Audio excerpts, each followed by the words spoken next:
আজকে পড়বো আমরা সেল মডেল।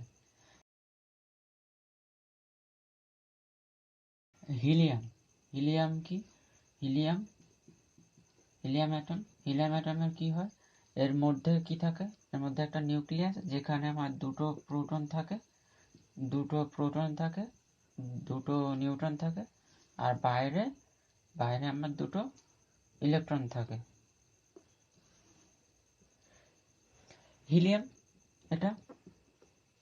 হিলিয়ামকে কি বলা হয়? হিলিয়ামকে আবার আলফা পার্টিকেলও বলে। আলফা পার্টিকেল কেন বলে? দুটো প্রোটন দুটো নিউট্রন আছে, so it is called alpha particle also. ঠিক আছে।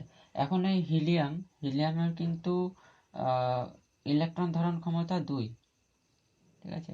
এখানে দুটোই আমার ইলেকট্রন আছে, দুটো প্রোটন আছে, দুটো নিউট্রনও আছে। ঠিক আছে। সো এটা কিন্তু স্টেবল অবস্থাতেই আছে। তো তাহলে এর বাইন্ডিং এনার্জি কি? এর বাইন্ডিং এনার্জি কিন্তু হাই। এর বাইন্ডিং এনার্জি কি হবে? হাই হবে, বিকজ স্টেবল অবস্থায় আছে। এখন যদি এটাকে আনস্টেবল করে একটা রিয়াকশনে অংশগ্রহণ করাতে হয়, তাহলে আমাকে বাইরে থেকে অনেক পরিমাণ এনার্জি এখানে দিয়ে এর স্টেবিলিটি ভাঙতে হবে। ঠিক আছে। তো এখন যদি আমরা কেমিক্যাল স্ট্রাকচারে যাই, এখানে কটা ইলেকট্রন আছে? দুটো প্রোটন দুটো নিউট্রন। এখন যদি আমরা দেখি কেমিক্যাল রিয়াকশনের কেমিক্যাল স্ট্রাকচারের ওখান থেকে, যে 2 n এর ভ্যালু যখন 2, তখন আমরা কি পাবো? এটা কিভাবে ভাঙে? n equal to 2 shell. ঠিক আছে। n equal to 2 সেল, এটা কি সাবসেলে ভাঙে? এটা সাবসেলে ভাঙে 2s আর 2p। তাই তো? কি সাবসেলে ভাঙে? 2s 2p। 2p আবার 3 ভাগে ভাগ। ঠিক আছে। 2px 2py 2pz। ঠিক আছে। তো আমরা যদি এখন 3D স্ট্রাকচার দেখি, তাহলে 3D স্ট্রাকচারগুলো কিরকম দেখতে হবে? 2s এর জন্য এরকম পাবো, এটা হলো 2s। 2pর জন্য আমরা 3টে পাবো, x এর দিকে একটা, y এর দিকে একটা, z এর দিকে একটা। এটা ধরে নিচ্ছি x এর দিকে, এদিকটায় x, এটা ধরে নিচ্ছি y এর দিকে, আর এটা যদি z ডিরেকশন হয় তাহলে এই আর একটা z এর দিকে। ঠিক আছে। এটা হলো 2s, এটা হলো 2px 2px 2py 2pz। ঠিক আছে। এখন এইগুলো যখন কেমিক্যাল স্ট্রাকচার গঠন করবে, তখন আমরা কি পাবো? যখন কেমিক্যাল স্ট্রাকচার গঠন করবে, তখন আমাদের স্ট্রাকচারটা এরকম হবে। এগুলো তো আর আলাদা আলাদা থাকে না, এগুলো একটা সেলের এগুলো সাবসেল। যখন আমরা সেলটাকে দেখব, তখন এই সাবসেলগুলো সেল গঠন করবে একটা অপরের সাথে ভেরি ক্লোজড ভাবে মিশে। ঠিক আছে। সেটা কিরকম দেখতে হবে? সেটা এই হলো 2s, এর গায়ের সাথে মিশে থাকবে আমার এটা হলো 2px, এটা হলো 2py, আর এটা হলো 2pz। এরকম দেখতে হবে।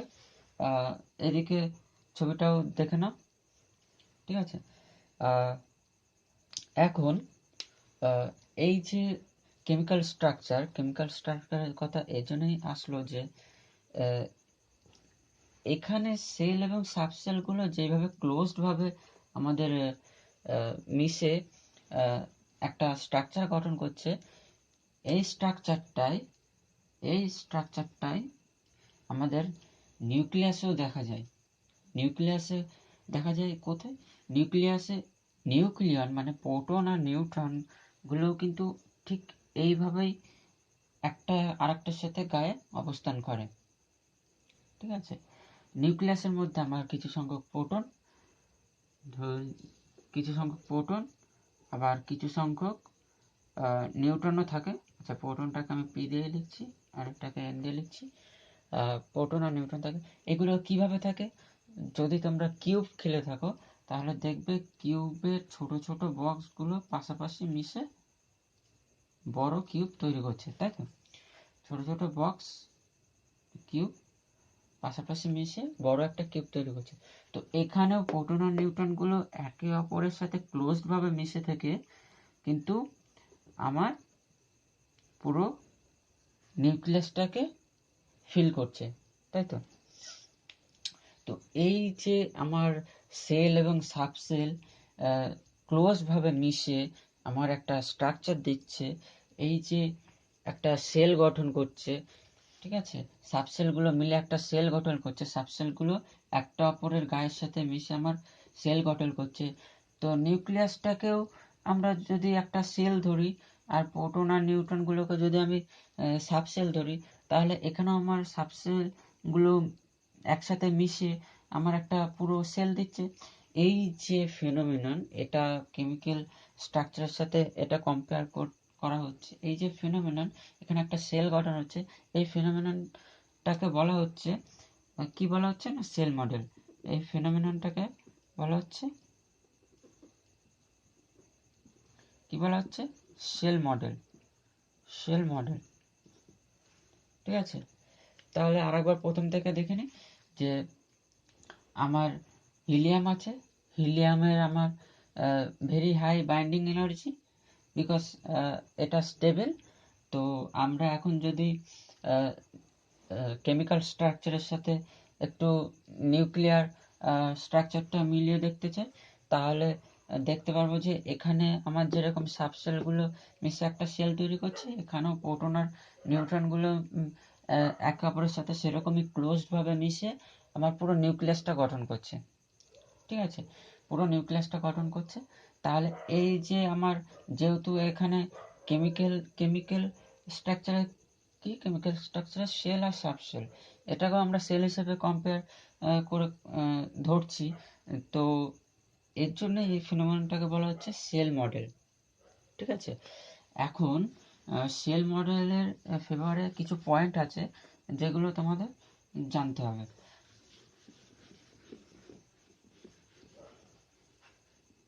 ঠিক আছে? এখন কি বলছে না, points in favour of shell model, ঠিক আছে? Point in favour of shell model, there are some points, basically four important points are there. তো এক এক করে আমরা চারটে পয়েন্টস দেখব। তো points in favour of shell model, প্রথমে যে পয়েন্টটা সেখানে হলো ইনার্ট গ্যাস। কি ইনার্ট গ্যাস? ইনার্ট গ্যাস বলতে যার অষ্টকপূর্তি আছে এরকম গ্যাস, যেমন সেখানে অষ্টকপূর্তি মানে তার শেষ কক্ষে আমার কোনো ইলেকট্রন বাইরে থেকে আসবে না বা ওখান থেকে কোনো ইলেকট্রন যাবে না। আসবে না বা যাবে না বলা ভুল, সেখান থেকে যাওয়ার প্রবণতা কম বা সেখানে একটা ইলেকট্রন আসার প্রবণতা কম। যদি সেখান থেকে একটা ইলেকট্রন বাইরে বের করতে হয় বা আনতে হয়, তাহলে আমাকে বাইরে থেকে অনেক পরিমাণ এনার্জি দিতে হবে, যার জন্যে এটা যেহেতু অষ্টকপূর্তি থাকে, এটা একটা বাইন্ডিং অবস্থায় থাকে, মানে একটা বদ্ধ অবস্থায় আছে, এবং সেই বাঁধনটাকে যদি আমি খুলতে চাই তাহলে আমাকে অনেক পরিমাণ শক্তি ক্ষয় করতে হবে। এই শক্তিটা হলো বাইন্ডিং এনার্জি, ঠিক আছে? তো ইনার্ট গ্যাস, যেখানে 2, 10, 18, তারপরে 36, 54 অ্যান্ড এরকম ইলেকট্রনস আছে। ইনার্ট গ্যাস যেখানে 2, 10, 28, 36, 54 অ্যান্ড সো অন এরকম ইলেকট্রন আছে, অর্থাৎ যেখানে অষ্টকপূর্তি থাকছে, এরকম কোনো অ্যাটমের নিউক্লিয়াস, এরকম একটা নিউক্লিয়াসের মধ্যে নিউক্লিয়ন অর্থাৎ প্রোটন অ্যান্ড নিউট্রন, এগুলোর সংখ্যা যদি এরকম হয় 2, 8, 20, 28, 50 and 82 and 126 এরকম হয়, তাহলে সেক্ষেত্রে কি হবে, সেক্ষেত্রে কিন্তু এই যে নিউক্লিয়াসটা এটা কিন্তু খুবই স্টেবল হবে, যার ফলে এর বাইন্ডিং এনার্জি কিন্তু খুব হাই হবে। এই যে নিউক্লিয়াসটা এটা খুব স্টেবল হবে আর এর বাইন্ডিং এনার্জিটা খুব হাই হবে, বাইন্ডিং এনার্জি খুব হাই হবে। অর্থাৎ যে ইনার্ট গ্যাসের ইলেকট্রন সংখ্যা 2, 10, 18, 36, 54 এরকম হয়, সেরকম একটা নিউক্লিয়াসের নিউক্লিয়ন নাম্বার যদি আমার 2, 8, 28, 2, 8, 20, 28, 50, 82 and 126 হয়, তাহলে সেক্ষেত্রে নিউক্লিয়াসটা কিন্তু ভেরি স্টেবল হয়, ঠিক আছে, স্টেবল হয়। আর তার জন্যই এই স্টেবিলিটি ভাঙার জন্য অনেক পরিমাণ এনার্জি ক্ষয় হবে, তার জন্য বাইন্ডিং এনার্জি খুব হাই হয় এখানে, ঠিক আছে, খুব হাই হয়, বাইন্ডিং এনার্জি খুব হাই হয়। এবার এই যে নাম্বার, এই নাম্বারসগুলোকে বলা হয় ম্যাজিক নাম্বার।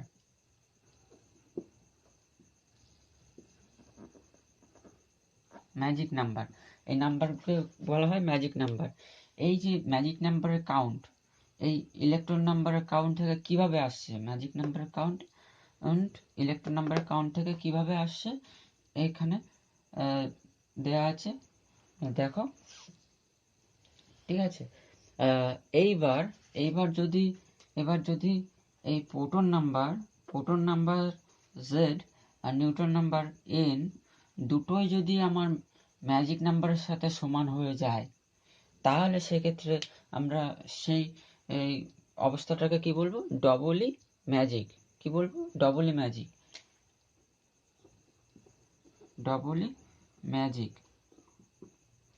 যদি দুটোই আমার ম্যাজিক নাম্বারের সাথে সমান হয়ে যায়, তাহলে সেটাকে কি বলবো, ডবলি ম্যাজিক, ঠিক আছে।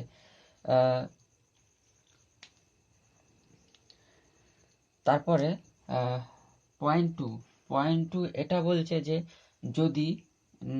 যদি Z আর N অর্থাৎ প্রোটন নাম্বার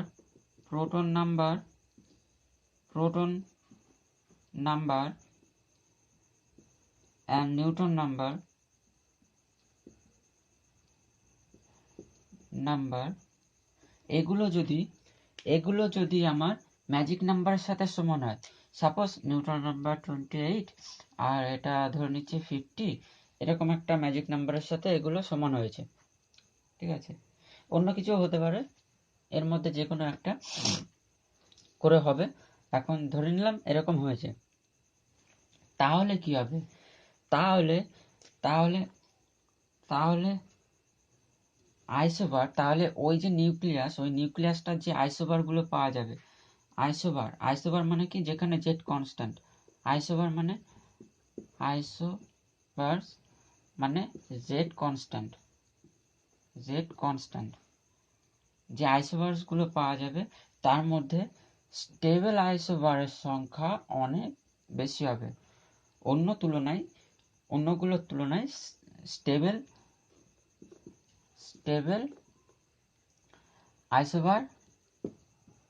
আইসোবারের সংখ্যা বেশি হবে, ঠিক আছে। এরকমই আইসোটোনস মানে কি, আইসোটোনস মানে হলো যেখানে n কনস্ট্যান্ট থাকে, তাই তো, এরকম আইসোটোনসেও কিন্তু স্টেবল আইসোটোনের নাম্বার বেশি হবে, ঠিক আছে। অর্থাৎ কি বলছে, যে জেড যদি একটা আমার ম্যাজিক নাম্বারের সাথে সমান হয়, তাহলে আমার আইসোবারগুলোর মধ্যে স্টেবল আইসোবারের সংখ্যা বেশি হবে। আইসোবার মানে কি, ধরো এটা একটা আইসোবার গ্রুপ আছে, ঠিক আছে, এর জেড সমান এ আলাদা, জেড গুলো সব সমান, এগুলো আলাদা, অ্যাটমিক নাম্বার আলাদা, ঠিক আছে। তাহলে এর মধ্যে এই আইসোবারগুলোর মধ্যে স্টেবল আইসোবার কিন্তু অনেক বেশি হবে, সংখ্যায় অনেক বেশি হবে। আবার আইসোটোনস মানে a মাইনাস জেড মানে n, এই নাম্বারটাও যদি আমার একটা ম্যাজিক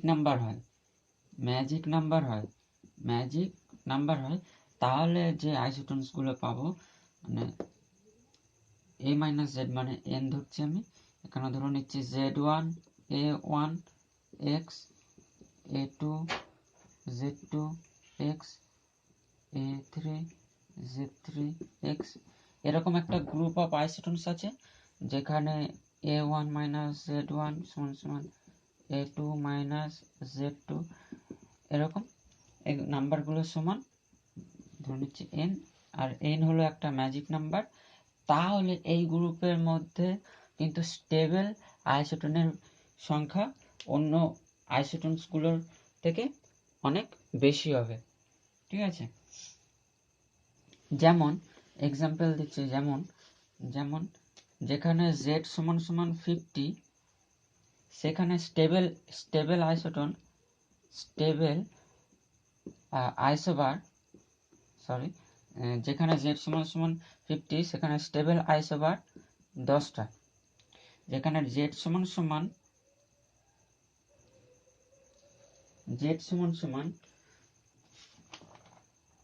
20 সেখানে কিন্তু স্টেবল আইসোবার 6টা। ঠিক আছে, এরকমই স্টেবল আইসোটোনসের সংখ্যা অনেক হাই হবে যখন n এর ভ্যালু 82, তার থেকে কিছু কম সংখ্যক পাওয়া যাবে যখন 50, তার থেকে কিছু কম সংখ্যক পাওয়া যাবে যখন 28, তারপরে 20, এরকম চলবে। ঠিক আছে, এটা 2 নম্বর পয়েন্ট গেল। এবার 3 নম্বর পয়েন্ট, নেক্সট পয়েন্ট 3 কি বলছে, ন্যাচারালি অকুরিং রেডিওঅ্যাক্টিভ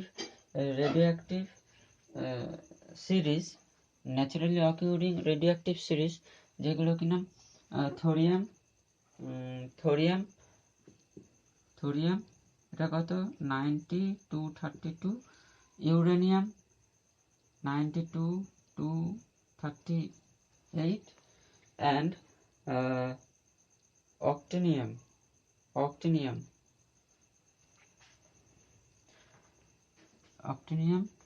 এটা কত 89-228, এই যে ন্যাচারালি অকুরিং আমার রেডিওঅ্যাক্টিভ সিরিজ, ঠিক আছে, ন্যাচারালি অকুরিং রেডিওঅ্যাক্টিভ সিরিজ কিন্তু এই তিনটেই। ঠিক আছে, সিরিজ এগুলো কি করবে, এগুলো কিন্তু স্টেবল নয়। ঠিক আছে, এগুলো কিন্তু স্টেবল নয়, এগুলো যে কোনো আমার একটা রিয়াকশনে কিন্তু সহজে আমরা অংশগ্রহণ করাতে পারি, এগুলো স্টেবল নয়। তো এগুলো স্টেবল হওয়ার জন্য কি করবে, এগুলো স্টেবল হওয়ার জন্য এর কাছাকাছি প্রোডাক্ট যেটা, সেটা হলো 2882 PV, এটাতে যার প্রবণতা দেখাবে। ঠিক আছে, এটাতে যার প্রবণতা দেখাবে এবং এটাতে গিয়ে স্টেবল হয়ে যাবে। এখানে এটা স্টেবল কেননা এর z সমান আমরা দেখতে পাচ্ছি 82, আবার n a মাইনাস জেড মানে 208 মাইনাস 82, এটা মানে 126। তো এটা কিন্তু ডবলই ম্যাজিক। ঠিক আছে, এটা কিন্তু ডবলই ম্যাজিক। ঠিক আছে, এটা কিন্তু খুবই হাই পরিমাণের বাইন্ডিং এনার্জি এবং very stable. So the three series, এই তিনটে সিরিজ এই যে প্রোডাক্টটা আছে এখানে যাওয়ার প্রবণতা দেখাবে। ঠিক আছে, আর দ্য লাস্ট পয়েন্ট 4 কি বলছে, 4 বলছে যে যেখানে আমার neutron number neutron number N, N কি, এন হলো neutron number, neutron number number অর্থাৎ যে নিউক্লিয়াসে আমার neutron number is equal to magic number, magic number, সেরকম নিউক্লিয়াসে কিন্তু neutron neutron absorption cross section is very low. Neutron